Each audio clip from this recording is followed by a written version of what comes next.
You can't control a lot of things. You won't know till it happens. So be okay with whatever's going through, but have a village to support you. It could be your friends, it could be family, it could be colleagues. Start building that village who can support you during and who can support you post. And that's very, very critical.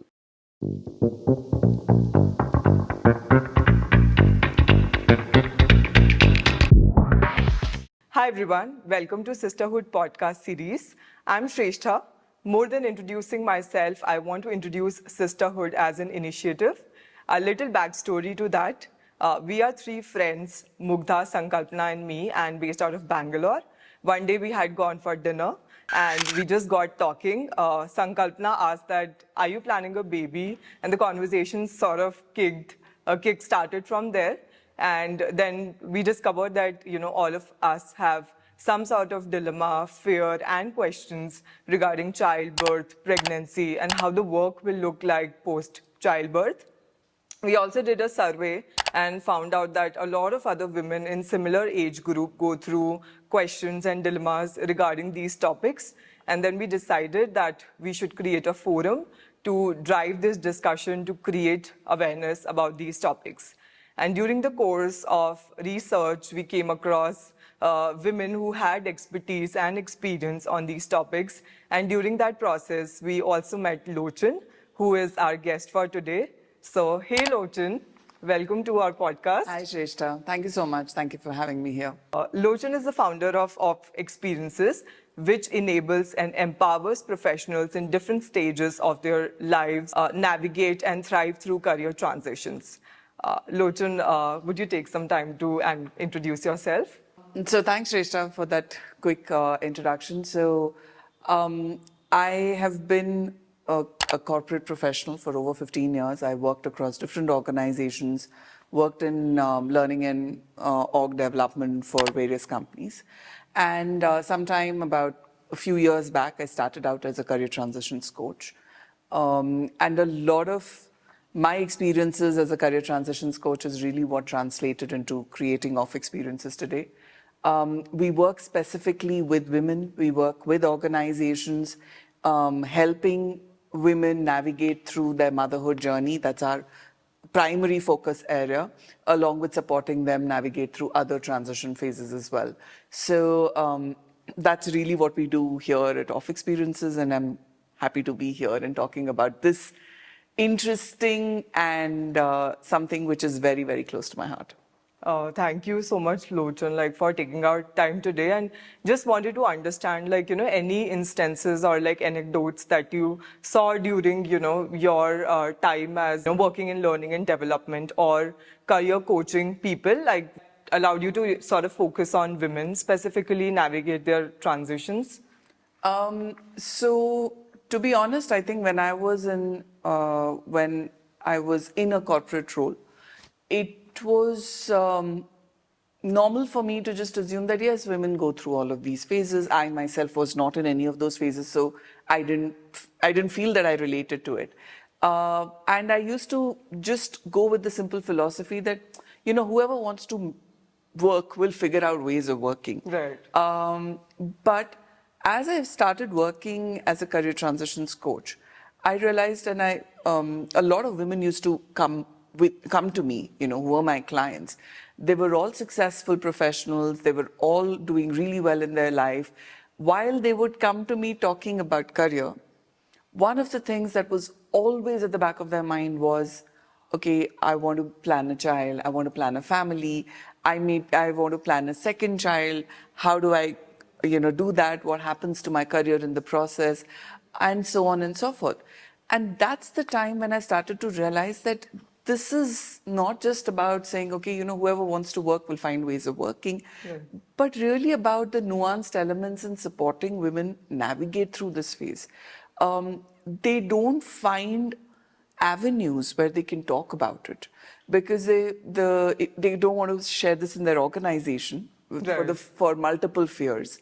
They also don't want to talk about it openly at home because the minute they do so, the typical answer they may get is quit your job, sit at home, Yeah. right? So they don't know what and how to navigate through this phase. And the more we started doing this, the more I realized that there are more and more women who are going through this phase. I went out, did some bit of research. I realized this statistics is available for sure. Is about 70% women quit during their maternity leave. Wow. And out of the 30% who join back, close to about 50% quit within a year. Oh my God. So while the first statistic didn't sound as alarming, the second one really piqued my interest to say, okay, these are women who have made a choice to come back. Right. And what's really prompting them to go out and quit? This is a very alarming stat. Yeah. That some women are not able to come, maybe because of personal choice, or they're recovering, or family expectations. But those who come are not like finding support system to continue working. So what are some of the reasons that you came across that women are now quitting? So we have to first of all recognize the fact that once a woman comes back after a child, after having a baby, she's doing two full-time roles. Okay, so we have to recognize that. So the first part that happens is that they probably don't get adequate support at home. So the adequate support is not just in terms of physical work, but also in terms of just planning better, with their partners or with their family members, etc., and sharing the mental load of raising a child. Right. So definitely that still remains one of the larger factors. But what was interesting for us to note and insightful when we did the survey was three more factors. So one is where they feel the organization is not providing them explicit support. And explicit goes beyond just providing the required maternity leave or childcare facility. Explicit is really by understanding that, okay, someone's going through this journey, what else can the person need? The second is their own lack of confidence. That is a very interesting insight that we got, because a lot of women, when they come back from their maternity leave, don't necessarily come back into the same role. So they typically come back into an equivalent role, Right. which means that you're coming into a new role, but having already another full-time job to take care of, it's not going to be easy for you to ramp up. So suddenly there's a dip in confidence that women see. There is also that the dip in confidence can also come from their own change in their bodies that are happening, hormonal changes that are happening. So it's a combination of that happens. And the third is a lack of community support. So a lot of women, when they come back, they don't necessarily have other women in the organization who are going through the same phase. Right. So you feel very alone and lost. Nobody is going through that stage, and everyone's telling you, yeah, it's okay, you'll manage, yeah, it's okay, you'll handle, but what do I do? Yeah. So these three areas critically are factors why women feel that they're alone. They feel they're overwhelmed. They don't have the mental bandwidth to even pause and seek the right kind of help both at home and at work. Right. And the easiest choice at that point, I shouldn't say easiest, but the easier choice at that point is to take a step back in your career. Right. Because you have to take care of the child. That's a full-time job that you can't quit. Yeah. So this is easier. They choose to take a step back in their career, either take a break or move into something which may not require as much time, but that's the choice that they end up making. I think one thing that struck like every women, most of the women in their lifetime sort of, go through this, and women now are a large part of workforce. And still, when you said that, organizations do not provide them explicit support. So what, would be the reasons? Like everyone is aware that this will be like a life path, or this is something humans have been doing forever. So what are some of the reasons? Like why are organizations not able to provide that explicit support? The first and foremost factor, I think, is the element of cost, right? And any organization and any business owner will typically look at it from a lens of saying, X resource should provide Y output at a Z cost, right? Now, if that X resource is not giving, is still incurring Z cost and maybe Z plus 1 or 2 cost, but not giving me the Y output, I'm going to question if I really need the resource. And so that definitely is a very business commerce lens that a lot of business owners and even a lot of startup owners, etc., would have. A lot of different mid-sized organizations have. And to answer your question a little differently, because a lot of companies know that this is going to happen, they try and nip it in the bud by not hiring enough women right at the beginning, right? So that also works like that, right? So they will simply say, let's not hire her because 2-3 साल में शादी हो जाएगा, and then she will have a child and then she'll move on. So let's just not hire women. That doesn't help, right? Yeah. That doesn't solve the purpose. Yeah. But where we have seen a difference is where organizations realize the value that these women are bringing into their organization, into the talent space that they are in. And that's where they think of it as an investment. Yeah. So any organization that's looking at a resource purely from this, your X resource by productivity at a Z cost, will not be able to look at supporting women through that lens. Right. Right? That's where the challenge is, and unfortunately, that's where majority of the organizations fall. The mid segment or anything that we would like to call, they typically fall in that space, which is why women don't get the kind of support, explicit support that they need to navigate through this phase. They need to manage this transition. They don't get that kind of support. Lochan, like how can we sort of transition this narrative from an investment or a liability perspective? Like how do we make a case for making our workplaces more inclusive towards women who want to, bear a child in future, or like who are sort of planning? So there are a couple of arguments around this, and I recently read something where they said, stop making a case for women for diversity, right? It's almost like we've been pushing this agenda for a while. I really think it's about, as much as you keep talking about it, sometimes it's pure lack of awareness. It's nothing, there is no malice in it, but it's pure lack of awareness, pure lack of understanding. And that's what we need to keep bringing up. And every single opportunity that we get to speak to, let's say, senior leaders, industry veterans, industry leaders who can shape the narrative, we need to kind of keep bringing this up as much as possible with them. So it also is, and we have to understand, it also comes from the top, trickles from the top. So if your organization, senior leadership believes in this, then it starts to trickle down. And it doesn't, they don't only have to comprise of women to believe in supporting other women.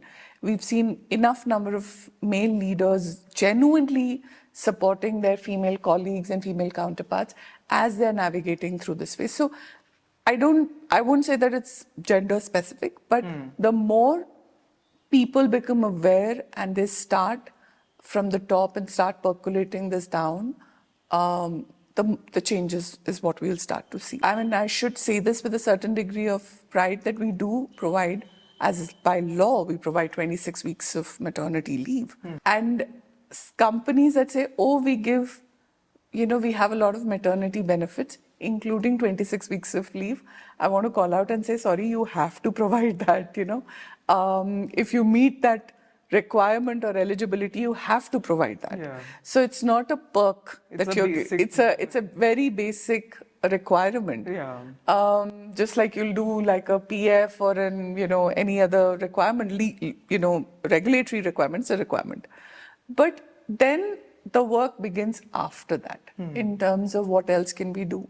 Can we provide childcare support? Can we give them a little bit of flexibility in their work?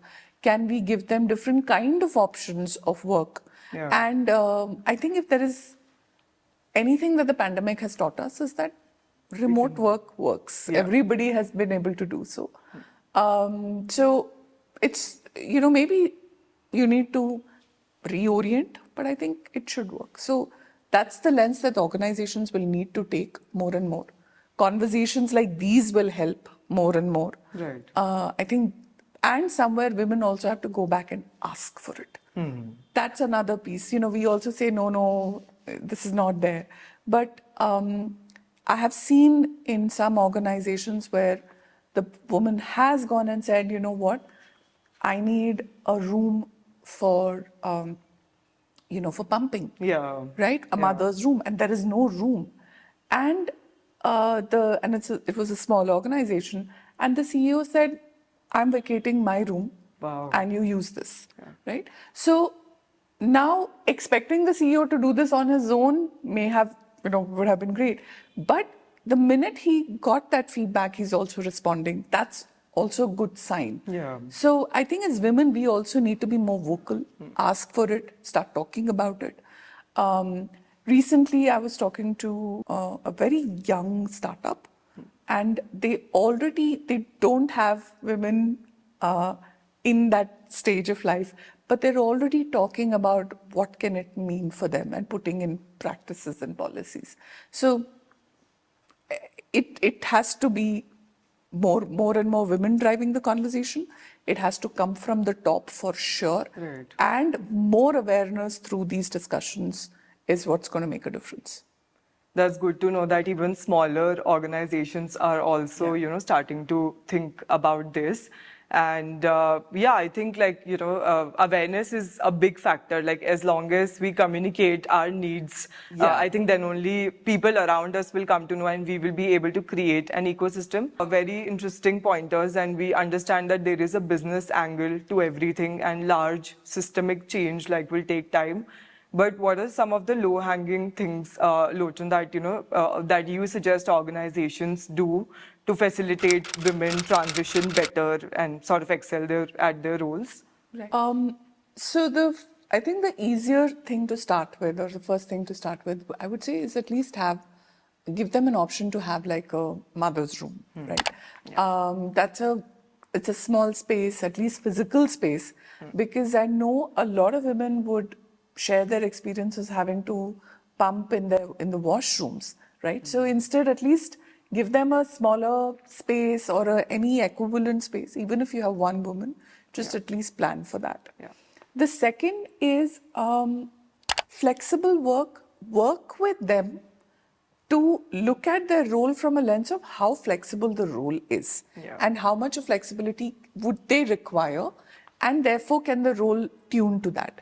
I think this is really possible with smaller organizations, but they don't do it as much. But this is really, really possible with smaller organizations because you don't have to go through hierarchies and multiple layers of approvals for that, right?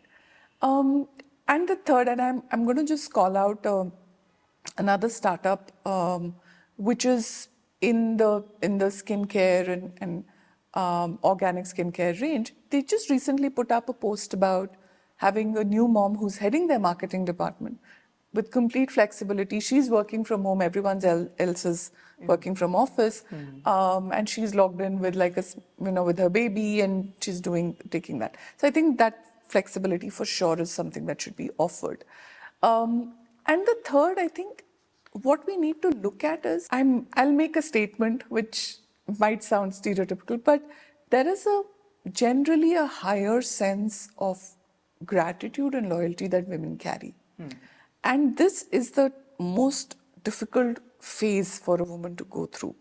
And during that time, whoever has helped them navigate, there is a certain level of gratitude and loyalty that comes in there. So I would look at it from a lens of saying, okay, I just need to support her, for this time being. Yeah. And she's going to be with me for another 4 or 5 years. And another 4 or 5 years performing, being productive, right. Giving back to the organization and all of that. So organizations need to start thinking of it from a long-term investment. And they are dealing with the most resilient workforce. So it's important for them to recognize that you're dealing with the most resilient workforce. It is just this period that needs a little support. And you will see them not looking back at all. And I think that's a lens that they definitely need to look at. I think that's a very interesting point. We generally don't look at so long term, and I was not aware that attrition and giving back to organization when women are supported during this period sort of increases. So I think somewhere makes business sense as well. Like Lochan, couple of profiles, like you mentioned, right? Like marketing role where, lady is able to work completely remote.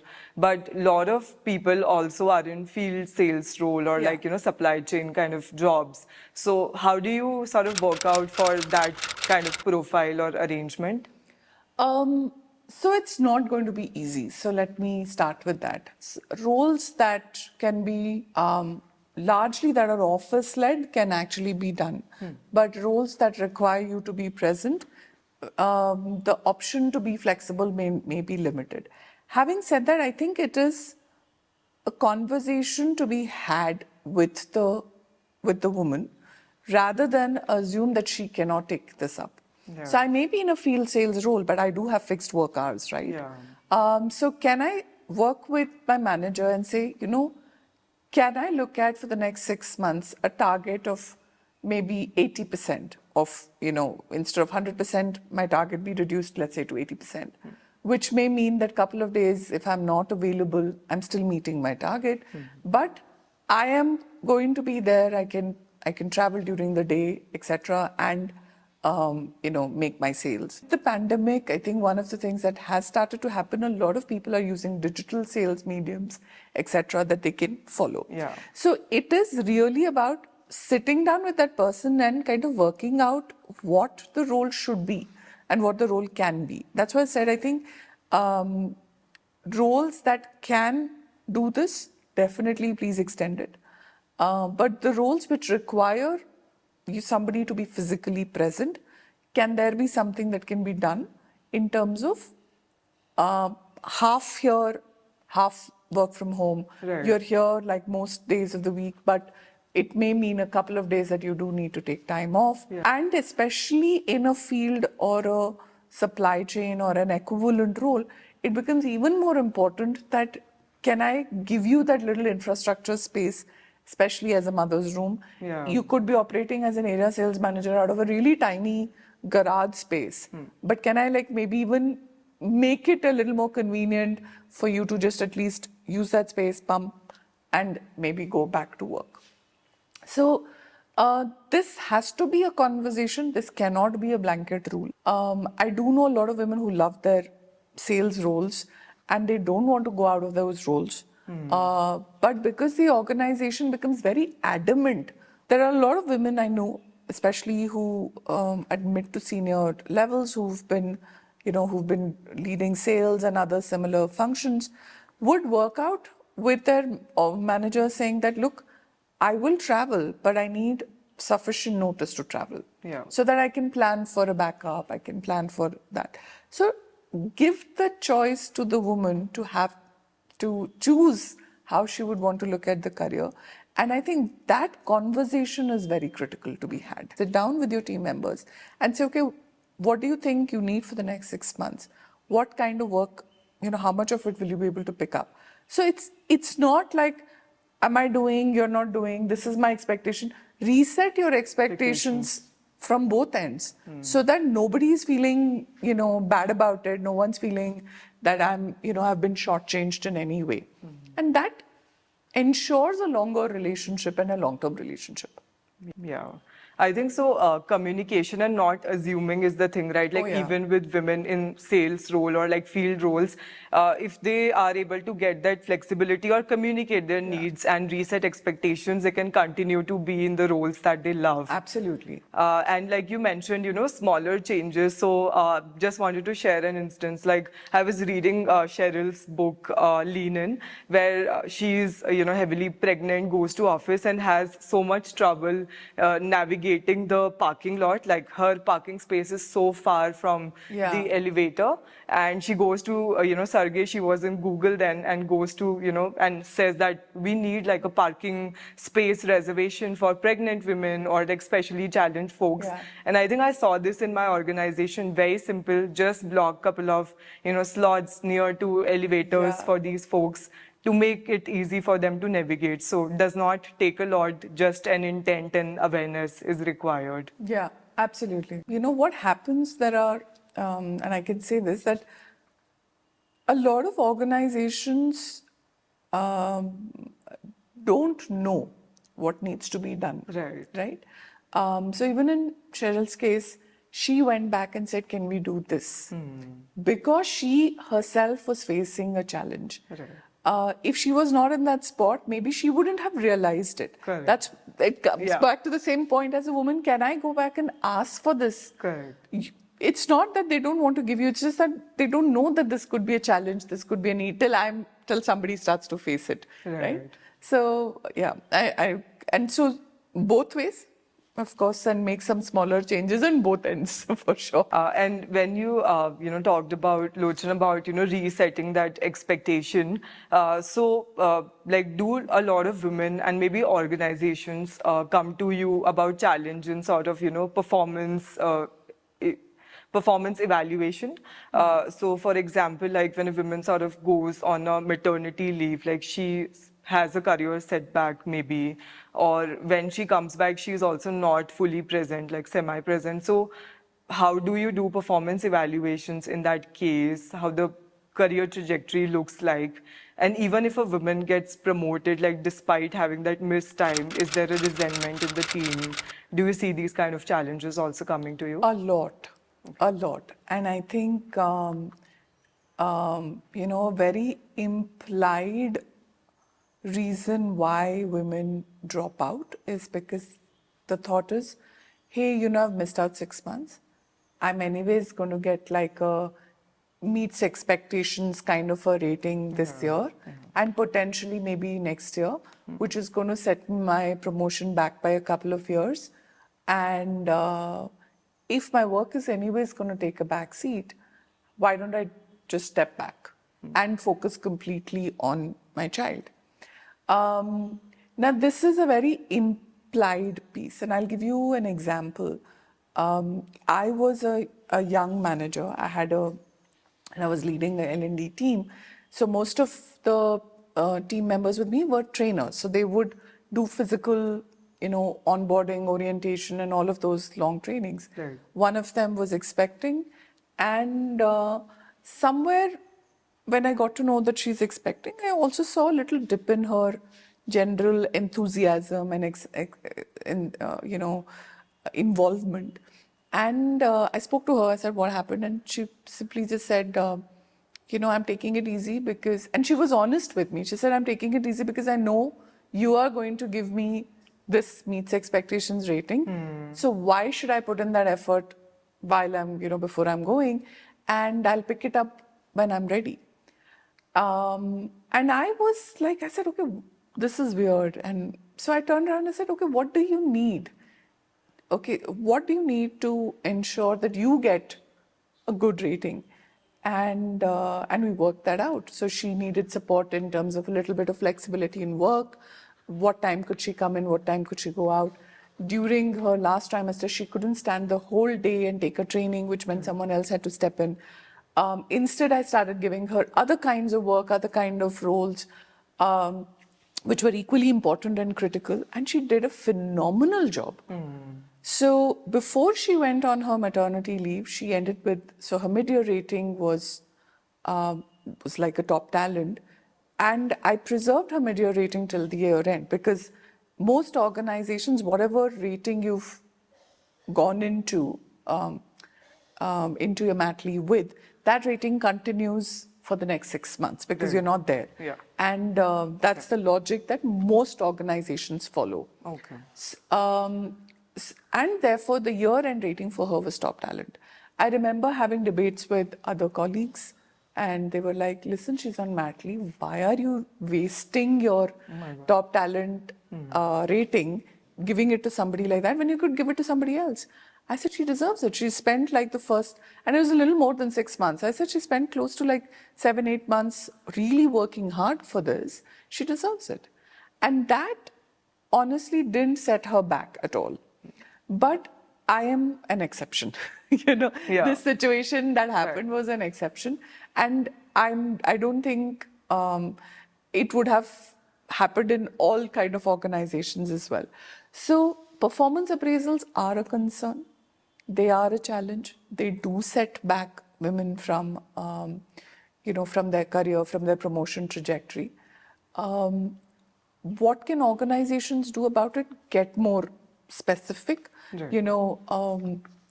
And a lot of organizations also are now being very, very clear about who are the women who are on the career trajectory path. And let's say if they are expecting, etc., they don't take that away. I do know of organizations who have promoted their women during their maternity leaves as well. Women who have come back from their maternity leaves and have got that promotion due. So all of that is changing. Organizations are being more and more aware of it. But I would also really urge women to have those conversations, right? Promotion is not the only criteria for success for you, right? For all you know, you may come back and not be in a position to take up the new role, the promoted role, for different reasons. So it's absolutely okay for you to, it's a setback of 6 months, maybe 8 months. In a long career trajectory, it doesn't make that much of a difference. You may have your peer get promoted once, before you in one cycle. It's okay, you might get promoted in the next cycle. One. So, but going back to the same point, go and ask and talk about it and say, look, this is something I'm expecting. I am expecting to, let's say, be a partner in my law firm. I'm expecting to get promoted to the next level. I'm expecting these things. So when I come back, I will need support 1, 2, 3, 4, 5. But at the same time, organizations are also need to make this shift, which is where HR and the DEI specialists become like the guardians to ensure that the woman is correctly evaluated and is not being just pushed aside just because she's on maternity. So all those guardrails are being put in place.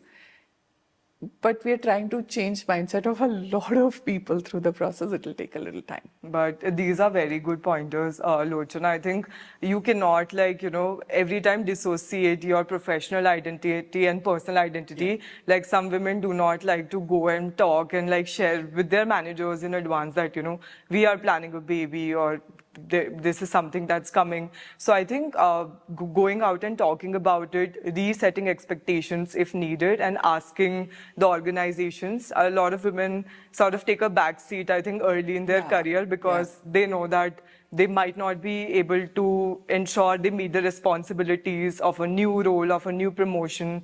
So they sort of lean back earlier than they should. So I think that should not be the case. It should be discussed, and people, their managers and all, need to be made aware and have that fair discussion around it. I am missing out on one entity in this. I think, and a similar conversation needs to happen at home. With your partner, saying my career is important. This is how I'm looking at it. Maybe with your family members, you could have, if you're choosing to have your parents or in-laws or somebody support you, to then say, look, this is important for me, and I need your support. So just asking, and the asking has to happen on both fronts.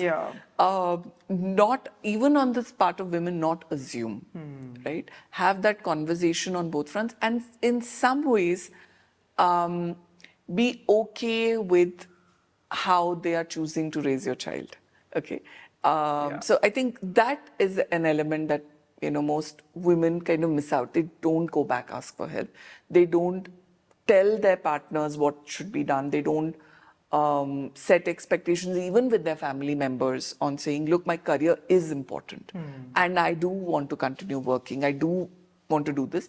I may take a little, a minor step back I may not do the most difficult project, but maybe something there. But even to do that, I need your support. So that all conversation also needs to happen. Definitely, like people at home are important stakeholders Exactly. in The that. most important Most stakeholders, yeah. important. Confidence is one of the factors that you said that might prevent women from sticking around at work or taking, new responsibilities after their mat leave. Do you think, the office environment or colleagues also play an important role in making or breaking that confidence? And what can, colleagues do to enable that women have that support system at work? A very good point. I think, do they make or break confidence? They can.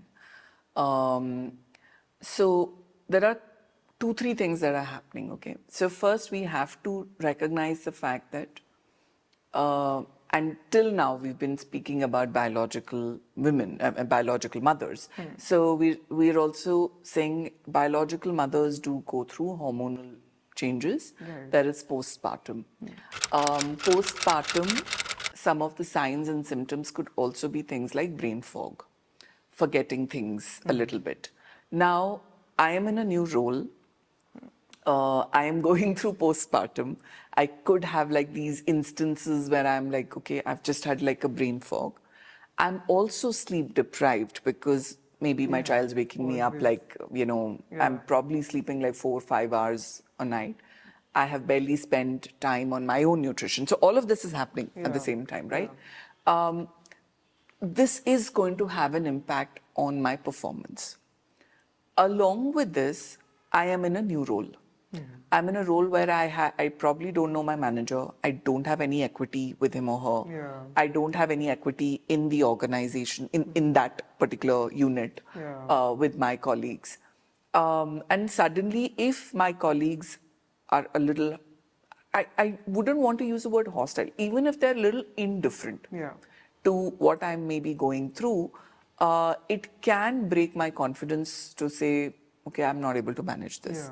Is also about being a bit more sensitive to them. And somewhere, and it works both ways. As managers, the first thing when I have a new team member is to do the expectation setting and do that expectation setting with the other colleagues. As a manager, that's my responsibility. Once that happens, as colleagues, I actually can have one-on-one conversations with that respective person and say, can I, where do you need help? Can I step in for something? And at least be a little supportive of saying, we're not going to have late night calls or we're not going to do these office outings in the evening, we are going to be equally productive during the day, or there can be so many different things that colleagues can really do and support you. The challenge is a lot of colleagues also view this as a perk that the person is getting, which can, backfire. But I think we need to empower the ecosystem. How do you work with women who are there in your team, who's a young mom and she's navigating this? What can you do? Where can you step in? How can you help? Without handling them with kid gloves. So treat them as adults, not like, oh, you know what, you have a new kid, don't take up this project. Oh, you stay home, we will all go out for dinner. Not in that sense, but supporting them through wherever they feel they need support. So that's definitely one of the pieces that colleagues should do, must do. That makes a lot of difference to how a woman perceives. I think this is very important, like, stakeholder sensitization. Yeah, totally. Like little things go a long way, like simply things like normalizing, like baby noises on Zoom, right? Like I recently saw in our town hall, some of the team leads like coming with their kids because it was not a different time zone. The meeting was in a different time zone and they are with their babies, nannies are not around. So I think it is very, very inclusive, and even like not pressuring team members to attend a certain team outing then that cannot be planned earlier during the day. So I think goes a long way, just a little empathy showing towards Yeah. that person, Yeah. I think can build up a lot of confidence. So, Lochan, also like one thing that we should recognize is that we are not solving for a minority here, Yeah. right? Like at some point in their lives, like women will go through that, and even men like sort of will become fathers. So I think that is important to recognize. So the reason it becomes minority is only because you're only talking to that 15% who have come back, right? You're not Right. talking to the rest of the group. Yeah. So it suddenly feels like a minority because you're talking only to that small segment. But I also say that please set precedents. You know, the younger women who are not yet married, not yet have had a child, are looking at how are you treating the ones with this? And making a very subtle decision in their head of sticking around with you. Right. Because they know they're in that space. And, like a conversation the reason this podcast happened was a conversation that happened over dinner to say that what will happen to our career if I have a child. Now, if you get the comfort from your company that say, hey, you know what, I have seen a couple of role models. I've seen women who've come back and they've got promoted and who've done very well in their career. Because I don't know what's happening in the outside world, Yeah. I will just stick and say, okay, let me do well here. Yeah. And this is one place where I can grow.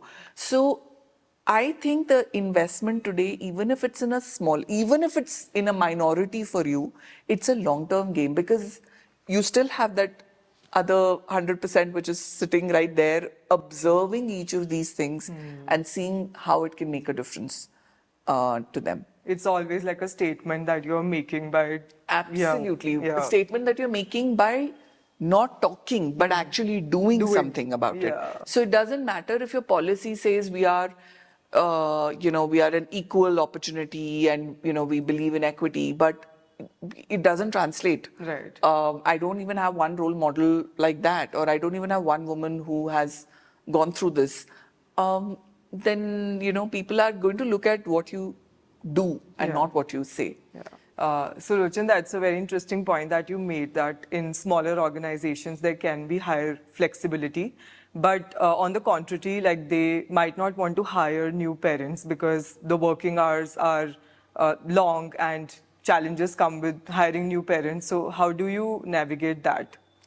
If you are an expectant parent and you apply to like an early stage startup and which expects you to work about 15 hours a day, it's going to be a challenge on both ends.